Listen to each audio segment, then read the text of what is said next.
Okay, good morning, good afternoon, good evening. Welcome to BWTM Sports Gaming.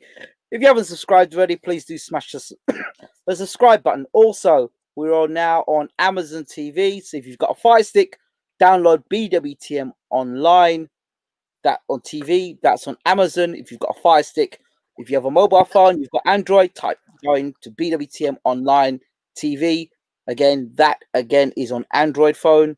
Of course, you got a website www.bwtmonline.com. Very quick disclaimer: BWTM Online and all its videos, particularly the sports videos, are classified as not for kids. Just want to make that statement, and it's classified via YouTube as not for kids.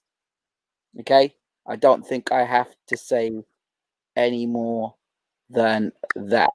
Okay, so moving swiftly on, bringing into the room the man himself once again, Uncle James Ali Bashir in the house. Uncle, how are we doing? Everything is well. Everything is well. Great. Everything is going smoothly. So, we're going to continue our investigation or our conversation regarding boxing trainers. In particular, we've been talking for a long while, about boxers and boxing trainers and boxers not investing in boxing trainers or good boxing trainers. But the question I'm asking tonight is, okay, we've been talking about it over and over again about boxing trainers. But you tell me, what should a boxer be looking for? How does a boxer know what a good trainer is? Well, Where do we start with all this? we're in the age of technology. So the first thing that anybody who's looking to start in boxing, whether they're just going to go in just to work out, just to know how to practice, or whether they want to become an amateur or even further than that, the first thing they need to do is acquire a trainer. And then when you acquire the trainer, we live in an age of technology. Go to the internet, check out the person who's saying that they are this or they are that. There should be some kind of legacy, some kind of history about the successes and failures of that individual who's claiming to be a trainer, and then go from there. So I'm a pro fighter. I've come at the amateurs. I've won Olympic gold. I've done well as an amateur fighter, and now I'm gonna come and turn pro. I need a good trainer. Where do I go? And why do I go to that trainer? Because the promoter tells me the promoter's not gonna No, fight for me. no, I just told you. You have to do some research. You put your feet on the ground. You have the internet. You check out the person's name, to check the person's experience. What have they done? Um, Many trainers I've seen over the years, they stumbled into boxing. When I say stumbled into boxing, they learned through trial and error at the expense of other people's failures. They learned. So there are trainers that have worked with multiple world champions. They've trained Listen, multiple world listen. You champions. had Hassan Rockman. You had Bernard Hopkins. You had Maurice Harris. You had Tim Witherspoon. There are a lot of guys who became top flight fighters who had no amateur background. So a lot of times it's just the aptitude of the individual, their longing or their desire to do it, and they had it in their minds to do it, and they did it. So sometimes amateur career does benefit, and other times it doesn't benefit. Orly Harrison. Uh, Many people say that Mark Breland, one of America's best amateur boxers ever. You know, but people expected more from him in the pros, but they didn't get it. So you might be a real bright amateur, but don't do as well as a pro. So I go in the gym and work with a trainer. What should I expect from my boxing trainer? Well, you expect not to be at point one at the end of 3 months. You know, at the end of 3 months, you should be somewhere else around point nine. You know, you don't want to just be like a dog chasing its tail. Some people are limited in their knowledge about the sport. I see it all the time. Some people are stuck in their ways, and you can't teach them. They're not going to be taught because people just got their ways and say, "This is the way I'm going to do it," and nobody's going to change that. I see it all the time. I've seen it many times. You know, it's just not going to. They they Yeah, they look they look at trainers like myself, more advanced trainers. They look at us um, in a negative way. dinosaurs. Yeah, they just say, "Nah, this guy, I don't know what he's talking about," or they're just stubborn. They're just stubborn. They got their own way. I'm here in Ukraine, and I've seen it a dozen times in Ukraine. I've seen it in Russia. I've seen it in South Africa.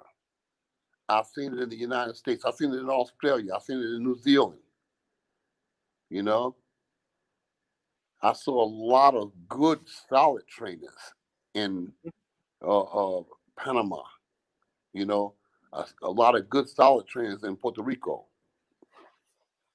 But going forward, I've been to a lot of places, and like I said, it's hard to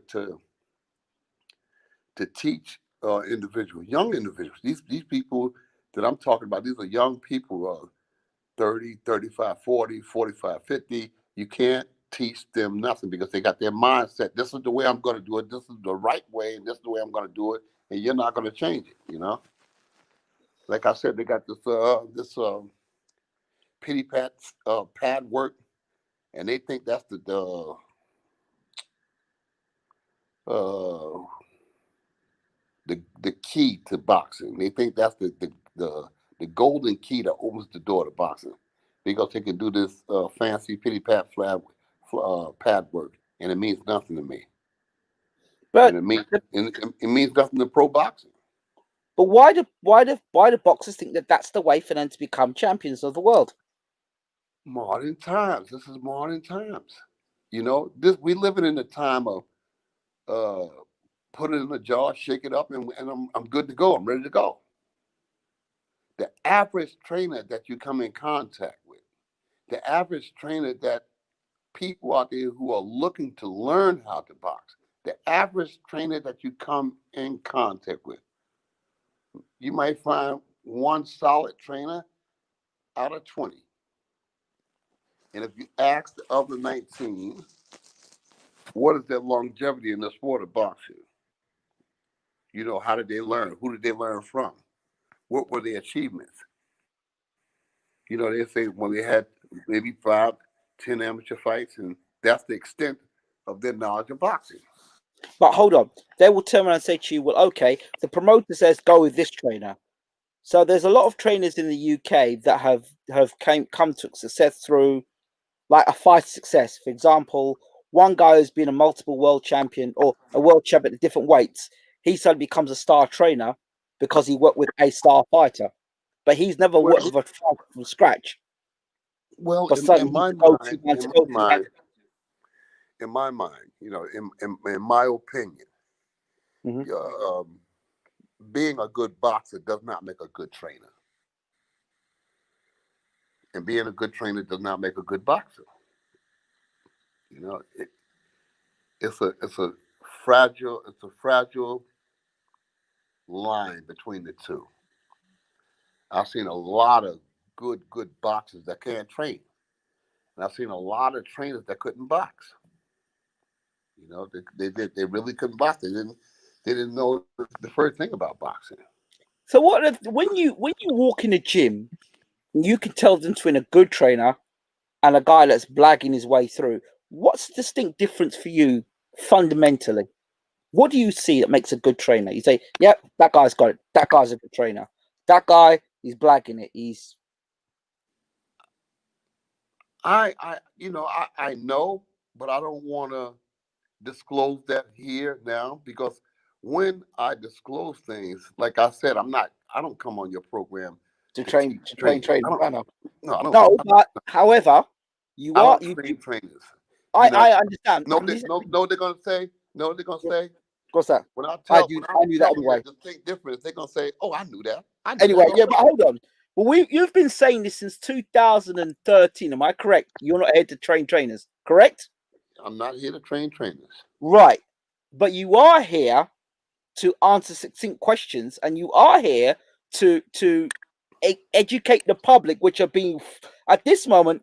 As a trainer, there's a responsibility to fool the public with a lot of buffoonery going around in boxing today. Proper buffoonery. So, as a trainer and as a legendary trainer, there's a responsibility on your shoulders, surely, to to to Well, to they want to be able to learn tell something. They the want to truth. learn something. Even the trainers, if they want to learn something from me, tune in because I'm not. I don't want to do that. I don't feel comfortable doing that because boxing today is full of a bunch of non-training wise guys. Well, this is what I'm saying to you. No, no, I don't want to do it. I don't want to. You know, even here in Ukraine, you know, there's a bunch of wise guys. You know, I spoke to Vlad Sarenko tonight, and I informed him of my disgust. You know, of my disgust and my emotional state about some of the people here. You know, in Ukraine, just like some of the people in America, and some of the people in Russia, and so on. I informed him about my disgust about some of the people that I've come in contact with. Some people that want to come aboard and help. Everybody wants to help us now. When we started out here in Ukraine 4 years ago, we couldn't get nobody to hear the whole. We couldn't hold audience with nobody. We was knocking on doors everywhere. You know, hey, can we come in? Can we talk to somebody to try to get them some? Nobody wanted to hit, but now he's 15-0, and now everybody wants to lend a hand. Everybody wants to extend themselves. And the people that we encounter, you know, you can't teach them. They're not coachable. Teacher. They're not coachable. You know, as they come in to help, I'm trying to say, listen, this is what we need. This is what I want you to do. This is that. They cannot follow instructions because they think they know. They think that they're wise. They think that they have the information. And I'm looking at them and saying, oh man, they make a big mistake. I look at myself as a young trainer coming in the gym. I didn't say nothing to any of the trainers I work with. I sat back with a mental pen and pad and I took note. I took notes from these guys, but I never said nothing. Right. I never said a word. I'm in the gym now with Sarenko, and I've been 3 or 4 guys that we've worked with. And I'm talking to Sarenko and they're talking at the same time, you know? And to the point where I have to turn around and say, please keep quiet and let me do my work here. But it's hard to do the work when I got to talk over somebody else, you know, that's 35, that's 36, that's 37. I got freaking grandchildren your age. Shut up. Just keep quiet. You know, and it pisses me off. It pisses me off because I'm saying I got to talk over these guys because these guys are interjecting constantly. I'm telling Vlad Sarenko, this is a heavyweight who what could be a prize heavyweight. And then I got to talk over some young kid that don't know his elbow from a shirt collar. Okay. Okay. Give me an just an example of something that you know to be true and the sort of idiocy or the buffoonery that you have to listen to. An example. Um, for instance, I'll tell a boxer, I said, look, go out there and just use the jab this round. Keep your right hand up to block against, you know, hooks, you know, or counter jabs. You know, you can put the right hand in front of the block counter jabs or the right hand up to the side of your face to block the hook.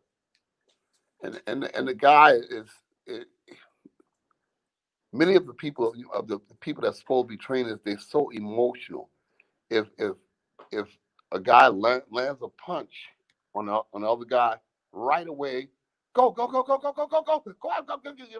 They get all emotional, they're high strung, telling them to jump on the guy, to go after the guy. And I have to turn around and say, listen, man, this is a classroom. This is a sparring session. You know, we don't want nobody going out here trying to jump on nobody. I'm trying to teach, man. And they don't understand that, you know. In America too, you know, America too. But these guys are glorified people. It's just so many. It's not discouraging, but it's nerve wracking. You know, I don't like it. You know, you can tell a good trainer. I'll give you some input. You can tell good trainers because good trainers always listen. They listen. Wise trainers will always listen. You get these stubborn, bullheaded trainers. And I look at them and they're training the boxers wrong. They're doing practically everything wrong. If they got if it's a ladder of 0 to 10, they're doing 7 things wrong. So in my mind, those 7 things wrong will make the 3 things they're doing right. They'll make they go to naught because the Okay, they're doing but wrong. somebody listen to here. Somebody listen to you now in today's society. First thing they're going to say is, it's that's the way we don't want to talk with Bashir because Bashir he's always a hater. He's hating on people, and he always thinks he's right and everyone else is wrong. That's what will be thrown at you, and when we do these shows, always to remove that sort of that mindset out of the way, or at least challenge that mindset, so people can move past that sort of excuse for not listening to what you have to say. Bashir said, I'm always right. How many times have I told you about the mistakes I've made? How many times have I told you about the mistakes I made? I'm a human being and I'm susceptible to make mistakes like anybody and everybody. Even the best teachers and the best trainers in the world make mistakes. Emmanuel Stewart told me something on a plane one night. We was going somewhere. I don't know, somewhere in Switzerland, somewhere we was going to. And he told me, he said, I made a big mistake during the first fight, Tommy Hearns versus Sugar Ray Leonard. He said, I made a big mistake.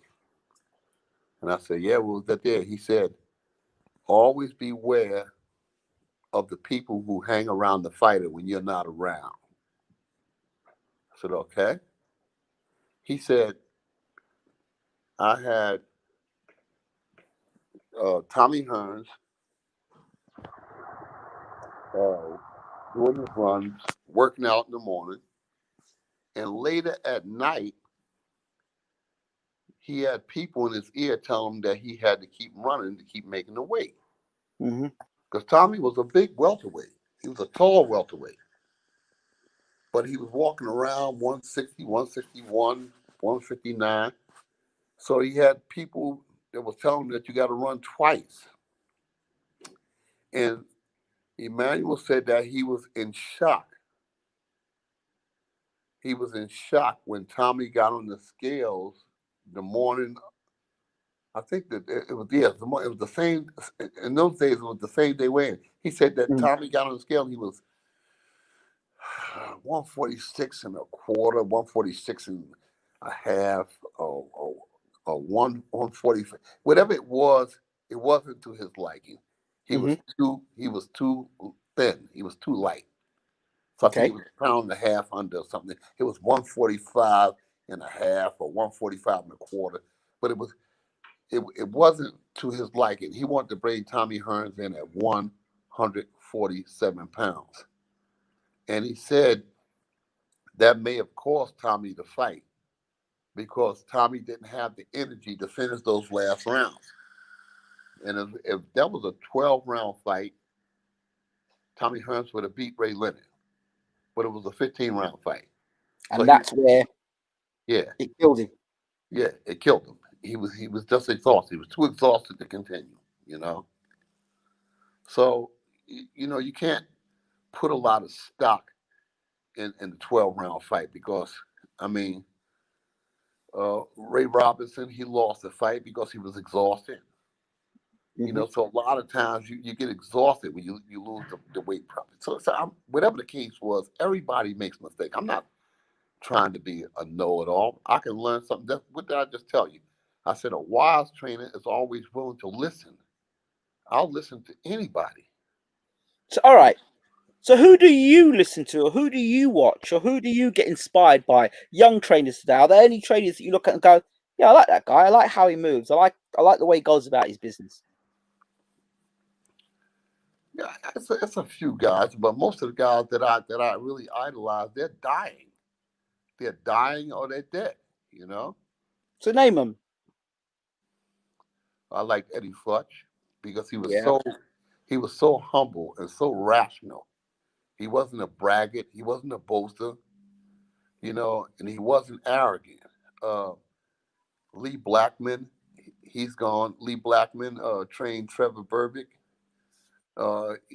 He trained the kid that fought Tyson, the big Cuban kid that fought Tyson, uh, Jose Revolta, Okay. Saul Mambi, Livingston Bramble. So Lee Black trained those guys. So I spent a lot of time around him. Uh, Sam Solomon, he's another guy. He trained a lot of fighters. He was there with Sonny Liston. He was there with Matthew Saad Muhammad. So I learned a lot. And Tommy Parks out of New Jersey. He had Bobby Ches. He had Ray Mercer. He had Al Cole. He had a lot of guys. He had Ruben Wow. Hurricane. He had Ruben Hurricane Carter. You Wow. know, and Tommy. I was around him a lot. And the guy was he would be all over me when I made mistakes. He would be all over me, man. I'm saying he would be on me like medicine, man. He would just be all over me. But I was always there to listen. I always had a pen and pad, and I learned my lessons from these guys. They were always teaching because they weren't trainers; they were teachers. Okay. They taught you how to be a student of the sport. So I'm not a braggart. I don't try to boast about what I know because it's a lot of things I don't know, and I'm still observing, still trying to be uh, the best teacher that I can be. To me, you got to be a teacher first before you can become a trainer. So I want to mention one person's name, and he's a close brother, Derek James. Derek James, I don't know that much about Derek. I know that he's had some success um, with Spence and the Charlo, and Yeah. that's his claim to fame. But he seemed like a humble guy that's a good teacher. And People talk about guys like Buddy McGirt. There's another one. Ronnie Shields. Ronnie Shields, yeah. Um, what happened to Tommy Brooks? I haven't heard from him recently. Tommy is around. Tommy is still around. Tommy is underground. Tommy Yeah. is underground, and he's doing his thing quietly. You know, but he's a studious guy, a very humble guy. And to show you how far I go back, I go so far back that Buddy McGirt's first fight was against my fighter. Wow. Buddy McGirt turned pro against my fighter. I was training a guy named Lamont Hates Coach, and we fought Buddy McGirt on his promotions. His guy, he had the promoter. We was the outsides. We came in and held Buddy McGirt to a draw in his first pro fight. And Wow. me and Buddy always laugh about that to this day. We laughed about this to this day. Buddy said that he got $400 for that 4 round fight. Wow. Buddy said he got $400 for a 4 round fight, and he said that he went to school. He was living in Long Island somewhere. He said he went to school the next day, and he said you couldn't tell him nothing. He had $400 from his first pro fight. He said that he was so proud. That was funny. So Wow. me and Buddy hobnobbed a lot. We go Um, Brendan Ingle, British trainer. He's passed away now. yeah, I've always yeah. thought, I have great respect for Brendan Ingle. I think he's the greatest British trainer ever. Well, he's the greatest British trainer. He's titles British, Commonwealth, European, World. His fighters have won all the belts.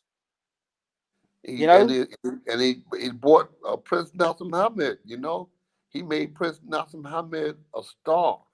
You Now know, I want to talk to you about that because we talked about it before, and you shared it with me before how you and Emmanuel Stewart had different ideas about Hamid and how he should be trained. it was another guy there in that corner, Oscar Suarez. Oscar Suarez, yes. Oscar Suarez, and they started trying to change Prince Nelson Muhammad. And I told Emmanuel in Lennox Lewis camp in the Pocono Mountains, I told Emmanuel, I said, Emmanuel, leave that guy the way he is. He said, yeah, but he's jumping up here. He's doing what he's jumping out there, he's jumping down. But that's what he knows. That's what he's used to. So Brendan had the angle on Prince Nelson Muhammad. Brendan knew just what he was doing. Let him go and do his thing. When you start trying to teach him how to stand up and how to jab right, the Prince would jab from any angle, and you have to leave him alone. And when you go in there trying to tamper with those kind of guys, you go and try to change Aaron Pryor, you're going to get in trouble because Aaron Pryor had a style that Aaron Pryor was used to. And you can't change that there. You tamper with that there, you tamper with success. I used to tell the man, I said, man, you let that guy go ahead and do his thing. That's why you can't base one fight on watching another fight. You do that there, you're going to get in trouble every time. You take a guy like Marco Antonio Barrera. He goes in and beats Prince Nelson Muhammad, but he loses to Junior Jones twice. Mm-hmm. So you can't base one fight on another. You just can't. You can't do that. The Prince had a cross between his regular style and with Oscar Suarez, and Emmanuel Stewart was pumping into his head in that corner. And I saw it starting in the Lennox Lewis camp. I saw it starting. They were trying to get him to do different things in the camp. And I would just say, man, I would just leave him like he is. It's too late. It was too late to change because he had been with Brendan Ingle for 20, 25 fights Mm-hmm. before he went to Suarez and Emmanuel. And after that, of course, after the Barrera fight, he had one fight and he called it a day. Had they not tinkered with Hamid's style, would he have beaten Barrera that night and gone on and beat guys like Morales? I Do think you think? so. I think so. I think so. But they were tampering with the style. They were tampering with the style. And we had another guy. We came to London one time, some years back, and we was in the gym, and we had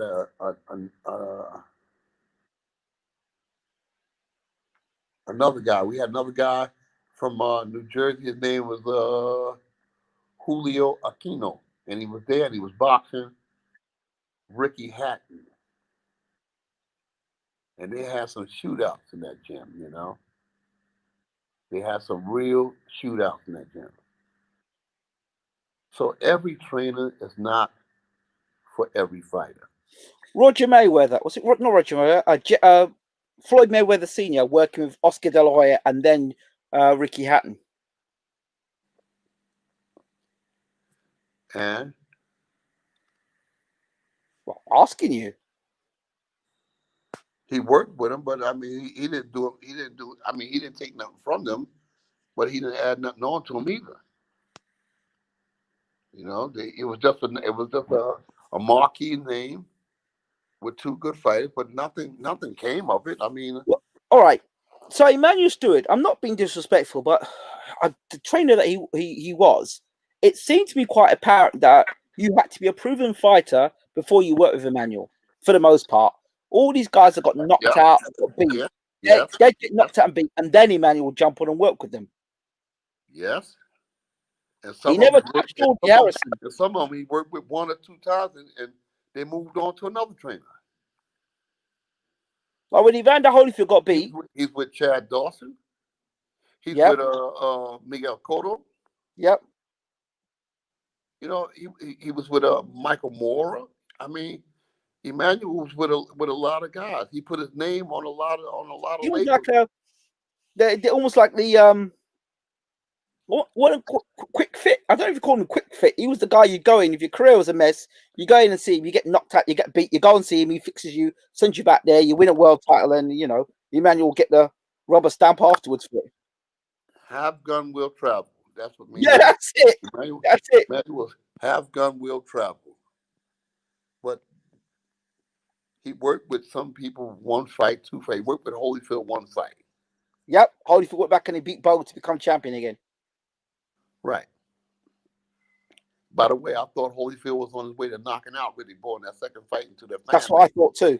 Yeah. Yeah, when the fan man came down, that messed it up. But I thought Holyfield gonna knock Bowe out that night. I thought he had the whole Bowe's number, and I thought he was on his way to knocking him out. But that delay is what allowed Bowe to go the distance. I thought that he was gonna get knocked out that night because Bowe was gassed. He was tired. There's something about those nights, Uncle, that regardless of what we get today, it's not the same. There's something about it's just not the same. I don't know if it's because of the quality of the trainers in the corner. You had Look, I'm not gonna say that's all of that, but it has a lot to do with it. there's It has a something lot missing, to do with it. Uncle. And then everybody come out with this A side, B side bullshit. It's bullshit. That was Mayweather. Well, I'm on the A side, the B side, and this side. Those guys in that day when Riddick Bowe and Holyfield, them guys, you had to come to fight. You had to come to fight, okay? And they had some sharp, quick-witted guys that were trainers in those corners. Yeah. Well, but Bo Holyfield won and Bo Holyfield too. Tim Witherspoon, you had Slim Jim Robinson, another guy that nobody hears about Slim Robinson. Slim Robinson was a keen and swift trainer, very wise, very insightful. He was very, very insightful.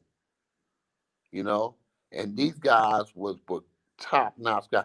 Eddie Futch, Emmanuel Stewart, Lee Black, Sam Solomon, and the list goes on. And You mind forgot, you, you forgot Luther Burgess. Gil, huh? You forgot Luther Burgess. No, I didn't forget Luther Burgess. I was saving the best for last. Luther Burgess was my man. Luther Burgess was my man. Walter Smith, Luther Burgess, Floyd Logan. These are the names that these young people, and now I always see this. If you had a chance to have this trainer, Freddie Roach and Floyd Mayweather, please give me a break. Give me a break. These guys are Johnny come lately compared to Luther Burgess and the Dundees and Wait, like Freddie Roach, for example, has been exposed over and over again as a good attacking fighter trainer, but can't teach defense. Over and over again. There was one year his fight, knocked out. Listen, his style is sensational. He wants the knockout, like a lot of trainers want the knockout. I want the knockout. Everybody wants the knockout, but sometimes you can't get it, and you can't run a fighter in the hole just trying to get a knockout. You try, then you call and try to back in and say, look, let's go try to win the decision. So somebody mentioned Cus D'Amato. I remember one night in Germany. Mm. We were in Germany, and Tony Harrison was maybe having his fourth or fifth pro fight, and he was fighting in front of at the time that he came on the fight, he was fighting in front of upwards of 65,000 people that was in that arena. He was on the undercard. I mean, Klitschko. And yeah, this was a young fighter. I mean, this is a young guy coming out in his pro career, and he's in Germany fighting a German guy in front of 65,000 people, and the atmosphere was so thick that I said, "Oh my God, this young man got to get down tonight. He got to fight." And he's fighting a guy in his fourth or fifth fight, and the kid was a German kid, very very strong, and Emmanuel wanted the KO, and he kept telling Tony Harris, "Step on the gas, go get the guy, don't let him hang around, don't let him hang around, go out there and take him out of there, get out of there, get him out of there." And Tony Harrison went out there blazing, and I mean, for about 4 or 5 rounds, he was blazing on this kid, and he was chopping the kid. He kept chopping him, body and head, and chopping him and chopping him and chopping him. And the kid jumps up in the middle of the fourth or fifth round and cracked Tony upside the head.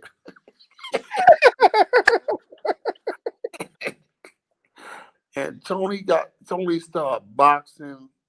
Tony was boxing his ass off. Tony was boxing, man. Tony just got up on his toes and started popping the jab, brought the right hand, move, slip, slide. And he came back to the corner, and Emmanuel said, "God damn it, you out there fucking around. You don't let the guy get back." And Tony looked at Emmanuel and said, "Hey, yo," he said, "Man, I ain't." He said, "Look, man." He said, "Man, Emmanuel, I'm trying, man." He said, he said, "Man, I'm trying." He said, "Man, I'm tired." He said, "Man, I hate this guy with everything, and he ain't going nowhere, man." He said, "This guy is strong as hell. This guy is strong as hell." And Emmanuel looked at me, and he looked back at Tony and said, "All right, well, just calm down. Go out there, and put the jab on him, and try to win the decision. If he won't go, he won't go." Emmanuel Tony went out there and won a decision. He went out there and won the decision. The trainer had to submit to the fighter's wishes.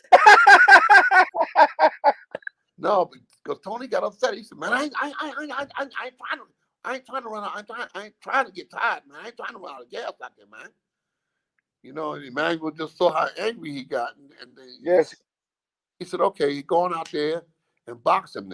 He won't go, but you got to box him." And he had to box to a decision because that kid was strong. That kid was not going. Tony Harrison hit him with some beautiful stuff. Tony Harrison is a beautiful boxer, man. He can box. Tony Harrison knows the ABCs of boxing, and he can punch. And he's out there. He was cracking this guy. And that guy was walking through hell and high water. I said, "Damn, this is a strong guy," because I thought the guy was gonna fold too, but he wouldn't go. He wouldn't go. He would not go. So, I've got people in the room asking questions. So I'm going to ask you some of the questions. Let's see what people are saying about this. I'll go and see through the. Let me see. Question being asked: has Serenka ever been down in sparring? I don't know if you even answer that question. no. Serenka's never been down. Jermaine Sterling says Bashir is old school and doesn't sugarcoat anything. People these days are so mentally fragile. Yeah, they are fragile. Serenka got hit hard. I think the hardest he has gotten hit in any sparring situation was versus Joe Joyce. Joe Joyce cracked him pretty good. Joe Joyce can punch. But he cracked Joe Joyce back. It was good sparring.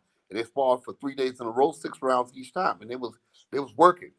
I told the people on the channel this, but experts like to sit on the channel and I said Serenka's been sparring with Joyce and Dubois but they know better. Not just the Daniel Dubois, Joe Joyce, Povetkin, Betkin, Stavern. Joker, Michael Hunter, Bermain Stavern. Mm-hmm. So Sirico He's does had world class sparring. huh? He's had world class sparring. Yes, and I want to continue to put him in the world class sparring. That's how you become a better fighter. In I my want to mind, talk about that. that's how you. And people say, What? well, you don't want to, this is the cliche bullshit. People talk out there. Oh, you don't want your guy to become, get a sparring partner mentality. Only one get a sparring partner mentality is those people who are aspiring to be sparring partners. You funny uncle. Those people You always got sorry. some wise guys. Some wise guys that's always talking about, well, you get a sparring partner mentality. Get out of here. Shut up. Get out of here with that corny stuff. If you go in there with an educated mind saying, I want to become educated for this sparring, Sean Porter said that he remembers sparring with Manny Pacquiao, Gotcha. And I'm saying here's Sean Porter, a good solid fighter like Sean Porter, said that he was sparring with Manny Pacquiao. I just saw something with somebody in Earl's Crawford's camp said that they're going to stop. Spence. No, Porter. Porter. They ain't stopping no Porter. Stopping him where? I raised my eyes when they said stop. They're stopping him. They're stopping him at a bus stop, maybe. Yeah. They're stopping him to give him some ice cream, maybe. Well, that's the people that's not getting in the ring that's talking like that. Yeah, of course, obviously. Check this one, Uncle. Jermaine Sterling. Good evening, Jermaine, by the way, and good evening to Denise Wards and the rest of you in the room. Too much ego and not enough humility in today's society. People think they're watching a few YouTube videos means that they are qualified. Yes, I agree. I look at so much stuff on the internet, so I just stroll through it. I just don't pay attention to it because people just talk. I go to weigh-ins and you got 15 or 16 people in the crowd hollering and screaming and rooting and this and that, and then one of them gonna fight a common cold with some cough syrup. So Okay, what next to do about nothing? Next question. Bashir is old school. Jermaine continues and says, doesn't sugarcoat anything. Oh, yeah, we said about you being. Then I'm going to ask you the question. Vlad Sirenko, now that he has the WBC Asian title, where did this put him in the WBC rankings? And how far is he away from challenging for something like a WBC interim belt? I don't know. I haven't observed that yet. I'll do so tomorrow, but I haven't observed that yet. And I figured that it's going to put him somewhere in the top 50. He'll be somewhere in the top 50 because we haven't fought anybody of notoriety that would put him in anywhere near the Oh, top wait. 5. So he's a champion of the WBC Asian belt. How many Asian heavyweights are there? Without me asking. I don't know. So, what does that belt do for Serenko? Without trying to be ignorant or stupid or arrogant. You know what? I haven't even observed the situation as Because of yet. surely that's sanctioning fees they'll have to pay for that to defend that belt, right? Or to be their champion. Yeah, if you got a championship, you got to pay a sanctioning fee. That's just the way it is. Okay. Volume on Max asks, Uncle, if Stewart was in Gerald McClellan's corner against Nigel Benn, do you think he would have been saved that night, or was Gerald not the same after the Julian Jackson fight? In my opinion, nobody really knows what happened with Gerald. Whether he got hurt during the fight with Nigel, or was he already damaged from the tough sparring in the Kronk gym. Because in the Kronk gym in them days, they was getting down. They was burning bridges. All right. It was some tough sparring, similar to the Philadelphia sparring. I never liked it, and I still don't like it. I don't like having my guys in sparring sessions like that.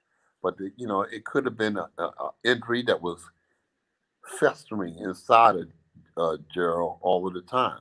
Yeah. You know, I see it where guys become concussive in the gym and don't know it. They go into fight after fight after fight, and they never heal up. Wow. I mean, he fought Julian Jackson twice. And you know how hard Julian Jackson, and then he goes and fights Nigel Benn. I mean, you talk about huge punches there. Did all the stuff he was doing in the gym as well. Yeah, it's a shame. It's a real shame. It goes right back to what I was saying about the Dubois fight. Sometimes you got to save the fighter for another day. Just step in and say, "No, I'm going to stop this, and we're going to fight another day." He says, Bernard says, I swear, correct. Stewart worked with Holyfield for the Stewart rematch, Alex Stewart rematch. No, I don't think so. No, I don't think that I don't think that Holyfield Stewart fought twice. Alex Stewart. Alex Stewart, Holyfield fought once. You sure? I don't recall them fighting twice. I know Stewart gave him a hard fight. I think he gave Stewart a hard fight. Was it Holyfield or was it Foreman? Well, Alex Stewart gave Foreman a hard fight. Yeah, he did. Yes, he did. Alex Stewart was a tough guy. He was. Who trained Sugar Ray Robinson, Uncle?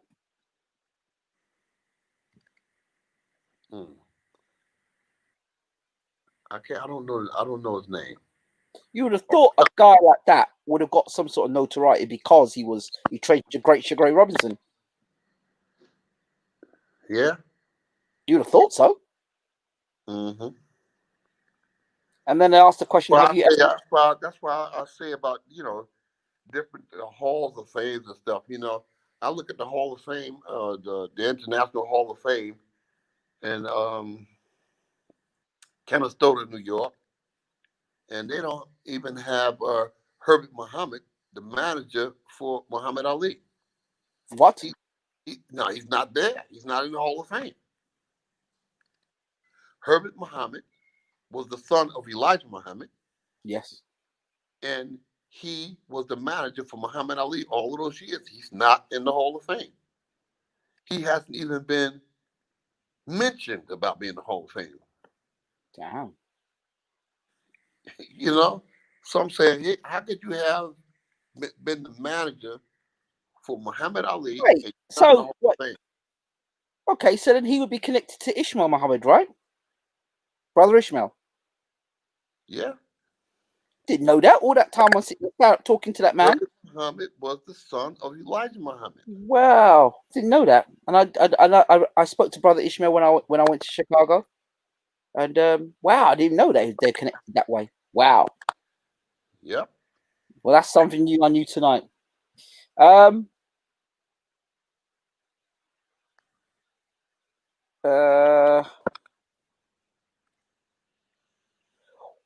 What is a sparring partner mentality? Somebody asked. Dragon of the West asked. Some boxers relegate themselves. They are resolved to making a career out of making money as a sparring partner, and they don't aspire to rise no further than that. I mean, for the inquiring mind, these guys travel all around the world, stay in the best hotels, eat the best food, and they pick up a nice paycheck, and they can do that there for up to 10 years. And at the end of it, if they bank their money right, they can leave out of boxing with a truckload of money. Another question. I've got a bunch of questions coming through. Let's see what we've got here. Trying to pick. the sensible questions out. There is a talk about Anthony Joshua's military mindset. What do you think about that? I don't understand. Yeah, he talks about when he goes into a fight, he has a military mindset. What does he? I mean, what does that mean? He's disciplined. I don't know. He just says he has a military He's mindset. regimental, focused. I mean, what does that mean? I don't know. He just calls it a military mindset. I don't know what it means, Uncle, but I thought maybe you'd know better than me did. That could be a good thing, and that could be a bad thing. But if it's meaning that he's disciplined, it's not a bad thing. Okay. Who hits harder, do you think? Julian Jackson or Thomas Hearns? That's a good one. But Jackson's a natural middleweight, isn't he? Whereas I think Julian Jackson is the harder puncher because Tommy was coming up through junior middleweight up to middleweight. Julian Jackson always been a middleweight. He's a light middleweight. He was a light middleweight, then moved up to middleweight.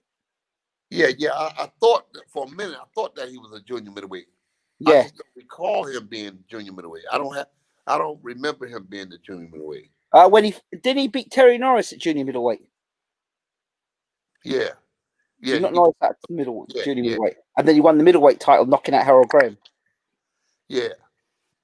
Yeah, that's right. He beat Terry Norris at junior middleweight. It's good. He's a good brother, that brother Jackson. He's a good brother. I think he left. I think that he left the junior middleweight because Mike McCallum had come into that division, and word is that Julian Jackson didn't want no parts of Mike McCallum. He fought him already, didn't he? Got beat by him. Yeah, Mike McCallum beat him up. Yeah. Mike McCallum the guy they don't talk about that much. Highly underestimated boxer. Yeah, they don't talk. Why don't they talk about the Fab Four, but they never talk about Mike McCallum? Because the Fab Four didn't want nothing to do with Mike McCallum.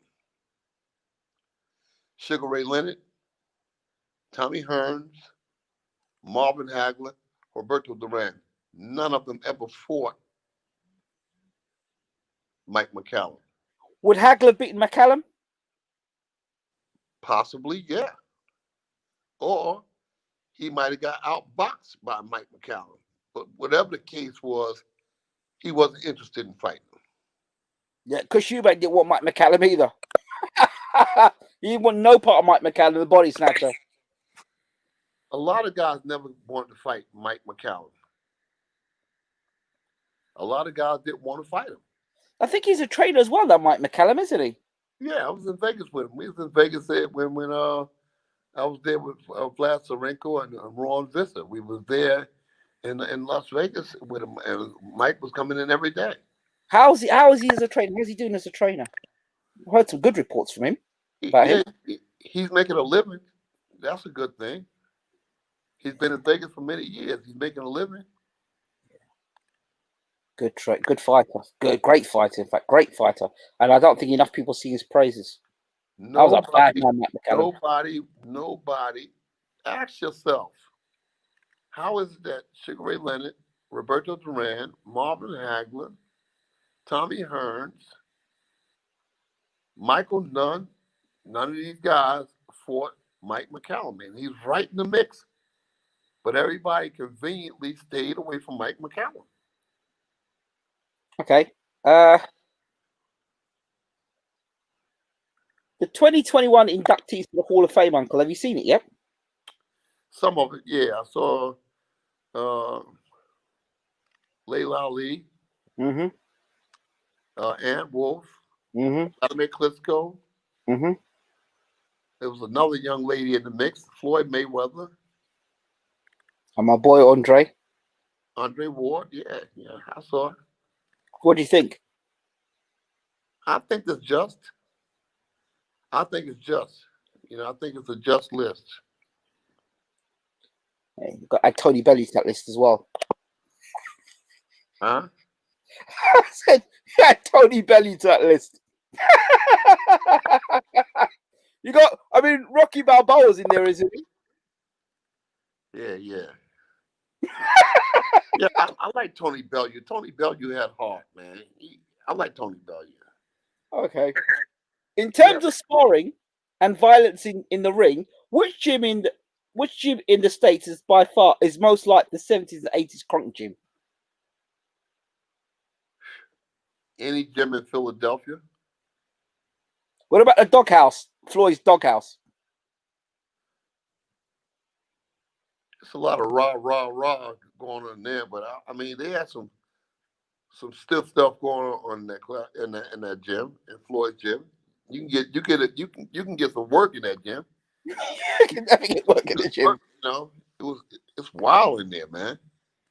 I've been there, and it's wild in there, so it's a good atmosphere to test the mentality, to check the mettle of a fighter. Yep. If you want that crowd, like atmosphere, you go to Floyd's gym, you get it.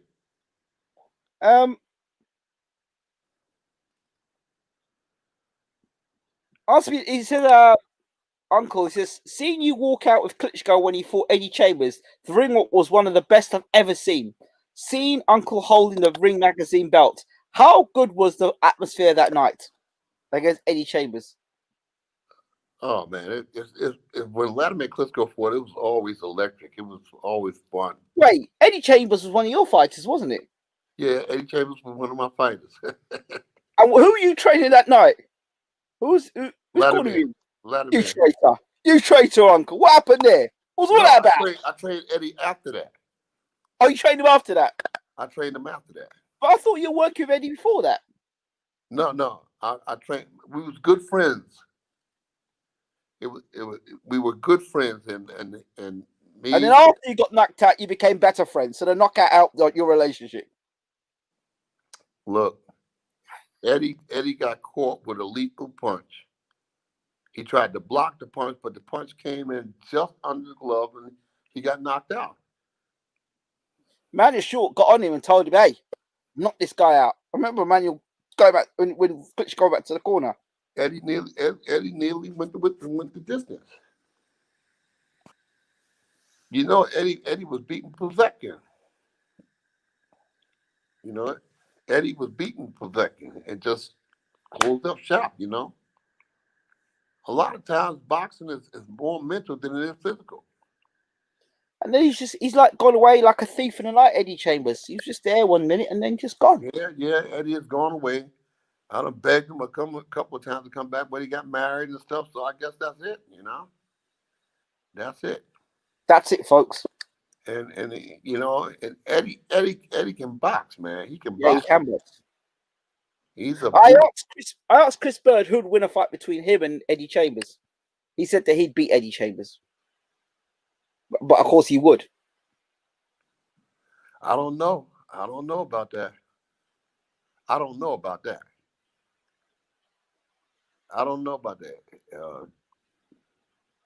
Chris Bird can box and Eddie Chambers can box. Eddie Chambers wrote the book on boxing. You want to box? Yeah. Chris Bird's been a world champ. Chris Bird's been a heavyweight champion in the world. Yeah. Eddie Chambers never did it. I think it'll be a good fight. I think it'll be a really good fight. Well, okay. Could Eddie Chambers have beaten Vitaly Klitschko the night that Bird beat him? Bird beat Vitaly pulled out and said, "Hey man, my arm is shot." I think he tore the rotator cuff, so that was it. That was it. Up until the day, I don't think Bird was going to beat Vitaly.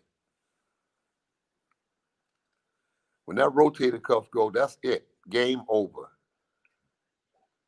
Nobody can fight through that. Nobody can fight through that. Let's see. There's nobody else who's got anything real.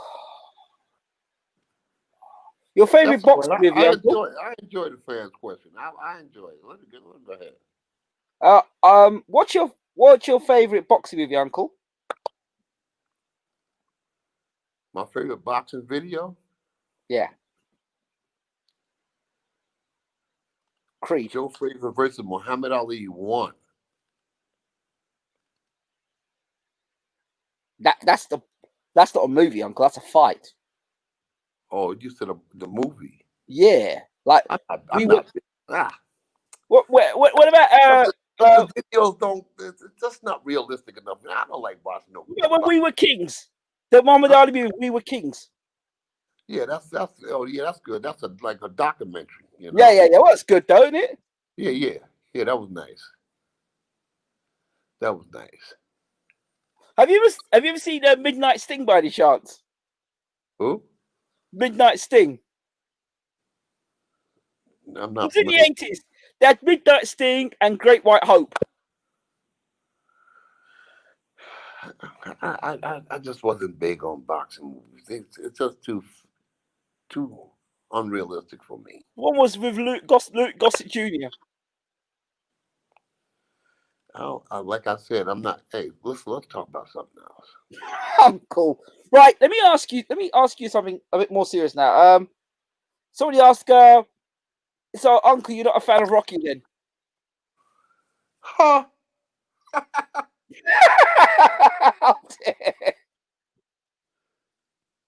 No, I'm not a fan of Rocky. Okay.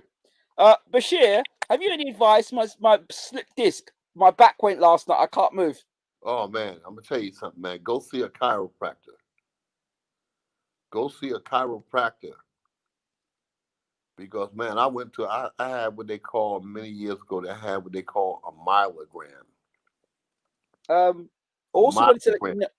let you know there were two people watching earlier in the show. Tony Nobbs was watching, and Yeah. also Vladimir Karsuk. Yes. Vladimir Kasuk is my man. Yes, I trained him for a couple of fights. He's a good guy, yes. stand-up guy. And Tony Knobs is my main man. I got a lot of love for Tony Knobs. He's a good guy. Got to bring him on the show, I think, Uncle. He Yeah. says he says he enjoys our interviews, Yeah. if you want to call them Yeah. interviews. Please bring Tony got a boxing history. Call him. Call him. You know, I'll send this information over to you and do a view with him because he's a good guy. I think And we need to do Tony Nobbs. Well, we do one with yourself and Maurice Harris. I think we should do that. That would be a great evening. oh man, yeah. Bashir and Harris. Oh yeah. I haven't seen Maurice Harris in a long time, but I would welcome that to do one with Maurice Harris. Bashir and Harris looking back, maybe good, or looking forward. That'd be nice. Let's talk about the upcoming fight this weekend. Let me tell you something. Maurice Harris is an interview all by itself. We can talk about Maurice Harris. I can turn some pages with this guy, man. You know, I can I want to turn give some the pages. fans that interview because I think they're going to enjoy that. I think they'll enjoy an evening with Maurice Harris. I'm telling you something, man. He's an interview all by itself, and he can fight. The man who would have been king. I thought that he missed the opportunity, but the man that would have been king, because nobody wanted to box with Harris. Nobody.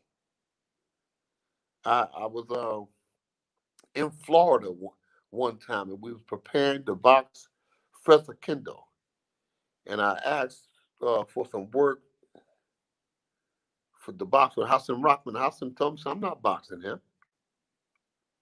You know, he said, "I don't. What will I get out of boxing with Maurice Harris?" I said, "I just want to get some work with." He said, "Go get some work somewhere else. I don't want to box with him." You know, Harris gave everybody a problem. You know, everybody a problem. And I had him in a gym that was full up with heavyweights. And the only one in that heavyweight crew that was in that gym that boxing was Andrew Galata.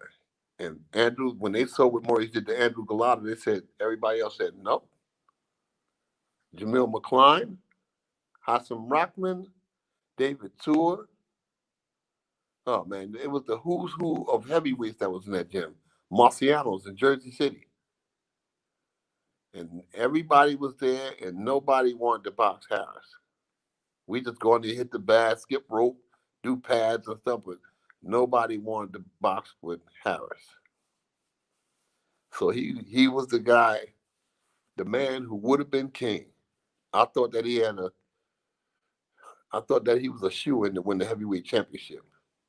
When Lennox Lewis and Mike Tyson stepped down That was Harris's time. At that time, it was Maurice Harris and Malik Scott. You know, I thought that Malik Scott and Harris was going to surely step up and take over the division. I really did. Uncle, there's talk about Sugar Hill as a coach. What do you think of Sugar Hill? When I was in Detroit, Sugar Hill and Jonathan Banks, they was young guys. So I didn't know that much about Sugar Hill's training ability, you know, or Jonathan Banks for that fact. You know, they were when I came into Detroit, they was very, very young guys. Right. And I left Detroit, you know, a little time after Emmanuel passed away. Yeah. I left Detroit, and that was it. So I really don't know about his capability as a trainer. Okay. So let's talk about one thing that I definitely want to talk about tonight is Canelo versus Smith. And it seems quite apparent from some boxing fans, because if you're tall and you've got long arms and you're bigger than the other guy, it necessarily means you're going to beat the other guy. But we've seen already with Canelo. He's fought Rocky Fielding this time last year. Tall, long. And Smith, when you attack him, has no defense. He just puts his hands up like this and just covers up. Your thoughts? Well, I think that's why they put Smith in it, because, you know, Canelo can beat him. Why else would they put him in with a mammoth like that? And give him 7 weeks to prepare? To me, he's a big guy. He's probably the size of a cruiserweight, right? And he's got 7 weeks to prepare for a fight. So in 7 weeks, you're probably preparing to get yourself down the weight, and Canelo's already on point in weight and strategy training. Well, it's a risky fight. You know, it's a risky fight, but not for Canelo. What do you think is going to happen? I think that Canelo's going to break his ribs. I said the same thing too. I think he's going to knock him out inside of 7 rounds. I say inside 6, Uncle. Yeah. Smith back against the ropes and Canelo dropping him. The only way that Smith can even think about controlling Canelo is get a stiff jab on his forehead and keep it there. And he's got to have plenty of movement. A guy with movement will beat Canelo, or a guy who's consistently going to throw punches for 12 rounds at Canelo. Yeah, make sure you can move though, because if you can't move, you're going to run into a blizzard. You got to be all in with Canelo or all out, Uncle. I think. I happen to like Canelo. I like him. I like him too. I like the way he goes about his business. He's strictly business. Yeah. And he gambles, and he'll gamble with you. You want to gamble, he'll gamble with you. I like him very much, you know. If you want to get tough, if you want to prove that you're tough, Canelo is your guy. Do you think Canelo could do well as a heavyweight? And it's a silly question, but I thought I'd ask you. It's just too little. It's just too. But wait, you say just too little, but James Toney wasn't that big. Yeah, cruiserweight too, but James Toney was slicker than hot grease, man. You know, Canelo ain't that slick. Ain't nobody slick like James Toney. Bobby Chess? Huh? Okay, Canelo versus Let me tell you something. I had Maurice Harris boxing James Toney one time. What happened? Mo put it on him, man. Mo Harris put it on him, man, because, hey, man, James Toney was slick, but Maurice Harris was slicker than hot grease, too. Mo Harris was slick, too. Wow. And Mo was putting it on James. James got mad and started threatening me. He said, yeah. Man, Maurice flurried on him at the end of one of the bells. Maurice hit him with a 7, 8 piece. And the bell rung, ding, ding, ding, ding. He said, yeah. He said, you try that shit again? I'll beat your ass, and I'll beat the ball head. I'll beat the ball head. The ball head dude, I'll whoop his ass too. Oh my God, Uncle. Yeah, man, this dude started hollering and screaming and throwing chairs and stuff around. I said, man, come on. I told Maurice, come on, get your stuff. Let's get out of here. Yeah, he started throwing chairs. Michael Moore and other people had to grab him and pull him in. Freddie Roach was saying, "Oh man, this guy tore my gym up 4 or 5 times." James Tony is a wild dude, man. To close off tonight, I want to talk about corner work in boxing. Corner work and trainers and instructions. Maury, I just spoke to Vlad Sarenko, and I told him, in order for us to get to where we're going in the heavyweight division, we've got to be extremely focused and dedicated to our craft. Everybody inside of our team has got to know their place and act accordingly. I don't want nobody talking when I'm trying to train you in the gym, when I'm trying to teach you in the gym. I don't want nobody talking. I don't want nobody discussing nothing. A couple of times I'm training him, trying to get him to understand different things. And he saw some things in this last weekend fight. He said, "Yeah, I see what you mean now about me throwing the uppercut and not following through with the left hook, right hand, left hook." I tell him always try to clean up. After you throw an uppercut, you got to try to clean up with other punches. And in the event you miss the uppercut, you got to try to clean up with other punches. Don't just throw the uppercut. Throw the uppercut, put the left hook right here, put the right hand, left hook behind it. Like almost like a defense mechanism, just in case you get caught. Just in case you miss the uppercut. It's a dangerous punch to try. When you miss that uppercut, you up in the air. Your chin is up in the air. Everything up in the air. So you got to come right through back with the left hook, right hand, left hook. You understand? Yeah. Throw the right final uppercut and take your own stiff arm or something. You got to do something behind it. So he saw that there, Yeah. And I tell him, you can't. People in the gym can't be talking. You can't be talking. One thing that I was studious about when I was with Tommy Parks, Emmanuel Stewart, Carmine Graziano, Sam Solomon, any of these guys. And even when I was with the great Walter Smith from the Kronk Gym, when Walter spoke, it was like, it was a commercial that said, when E.F. Hutton speaks, everybody listens. Walter Smith was a guru of a trainer. Floyd Logan, those guys from that Kronk Gym, they were wise old sages who came from way back to Joe Louis time. So I always was eager to listen, I never talked. Nowadays, in gyms all around the country, you always got some big mouth young guy just shooting off at the mouth. 30 years old, 35, 40 years old. They know. They're just shooting off. Throw the hook. Come back with the jab. This, that. They know. And then if you ask one of them, say, who did you ever learn from?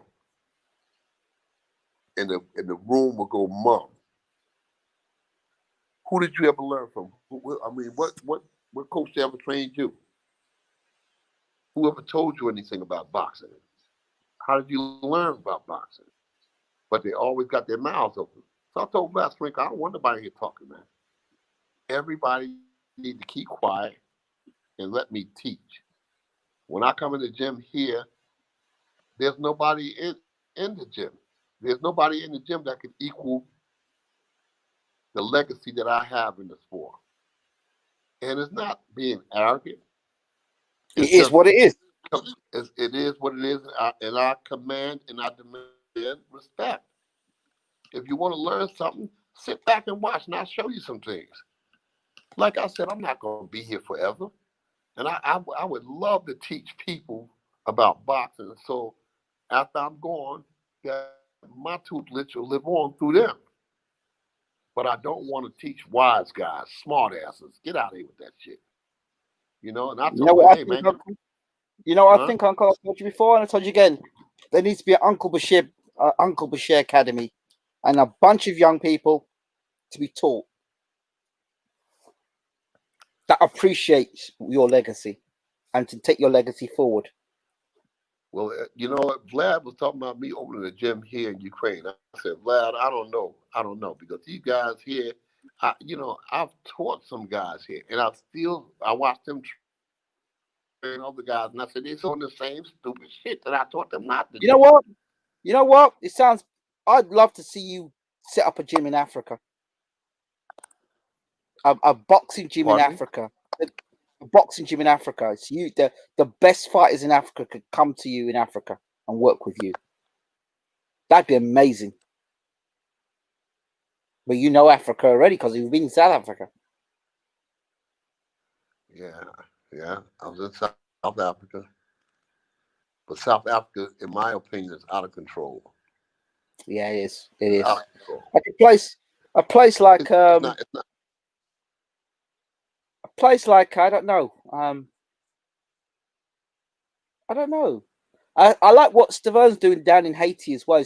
He's got some doing some stuff for some Haiti. He's not there all the time. He's got an academy now with all the Haitian boys and girls there doing some boxing down there. Years to come, that's Verne's in going to Haiti. do well. Pardon? Verne's in Haiti. Yeah, he's doing some boxing to work in Haiti. You know, he's an academy out there in Haiti. Does some brilliant work out there. Yeah, I like Ghana. There you go. Like Ghana's an Ghana. idea. Well, you know, Ghana, Ike Corte, Alfred Cote, what's his name? Zuma Azuma Nelson. Nelson. It was a young fighter down there. It was a young fighter down there some years ago, and his name was Bukum Fight, James Amra. Okay. And he was up in the Crump Gym, and he was a beautiful. I don't know what happened to him, but he was a beautiful little boxer. Goodness gracious, I don't know what happened to him. Yeah. His name was Bukum. They used to call him Bukum. It's a city in Ghana called Bukum, and his name was Bukum Fire. Bukum James Bukum. Says Dragon of the West says Africa's a dangerous place at the moment. Like anywhere. I don't think that Africa's any more dangerous than America, to be honest, at this point in time. What do you say? What do you say? He said Africa's a dangerous place at the moment. Especially, I don't know. I'm just not If comfortable. you place yourself, I think you place yourself in the right place in Africa, you'd be all right. I guess you know what? You know what? Like people look at America and say America's a dangerous place. Sure, it is dangerous if you don't know where you're at. Exactly. You know, it's dangerous for people who they know how to maneuver and get around a lot of that stuff. You know, but I see some crazy stuff that goes on in South Africa. I'm just saying, in modern times, how could this happen? You know, and I feel sorry for the people, man. I do. I feel sorry for them. And the people can't even fight back. Yeah. You know, they can't even fight back. They fight back, they're in trouble. Final question tonight, Uncle. Did you rate Jerry Cooney?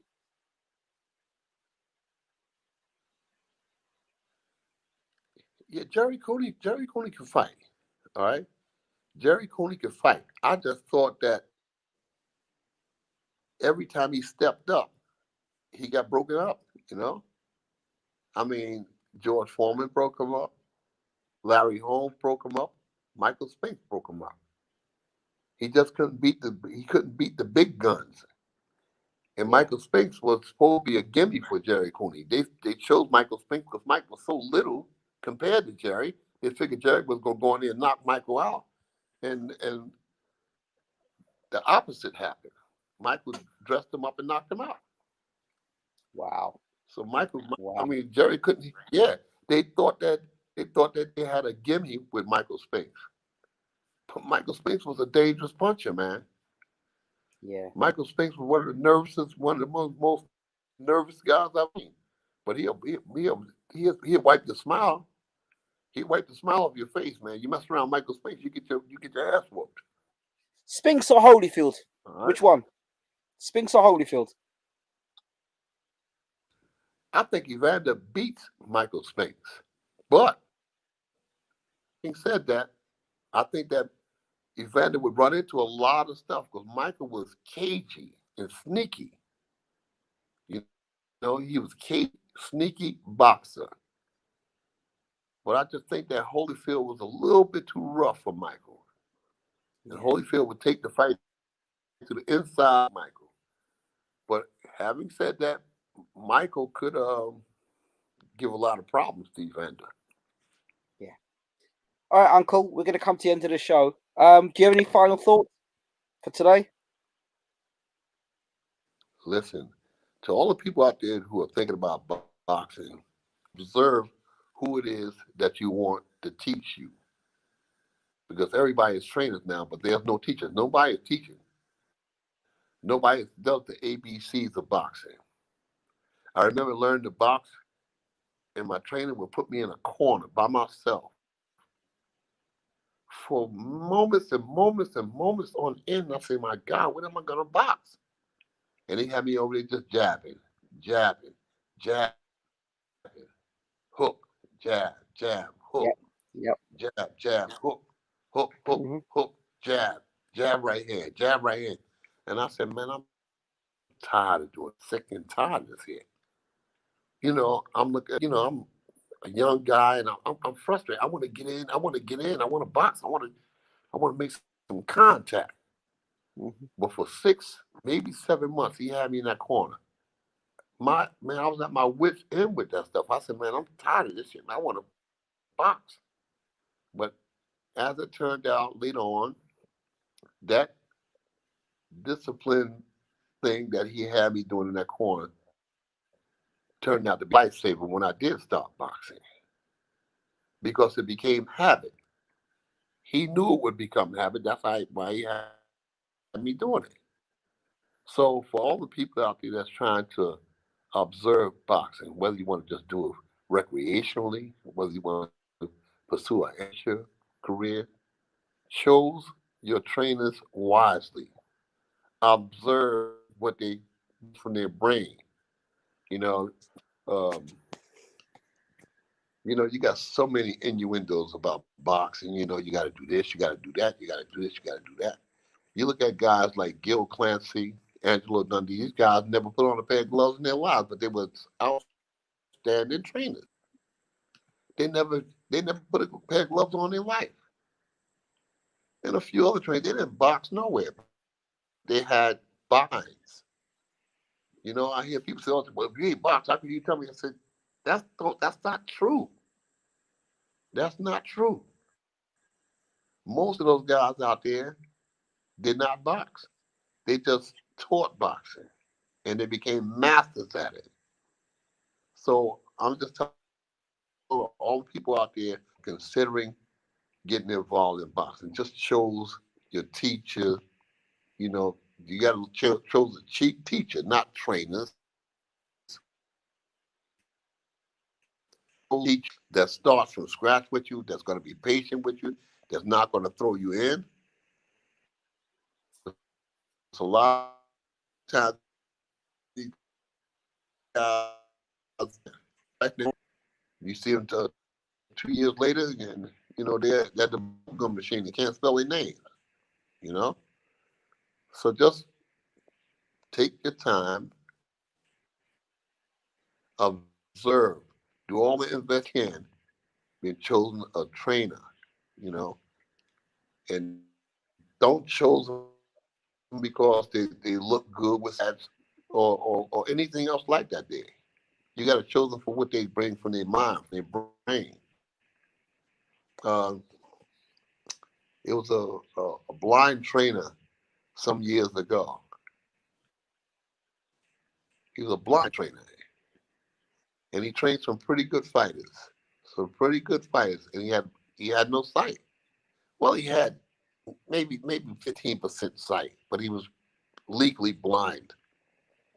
And he sat in a chair, and these guys would have to get up close up on him, point different things out, and he did good. He did a good job. You know, Billy Raines was named. Billy Raines.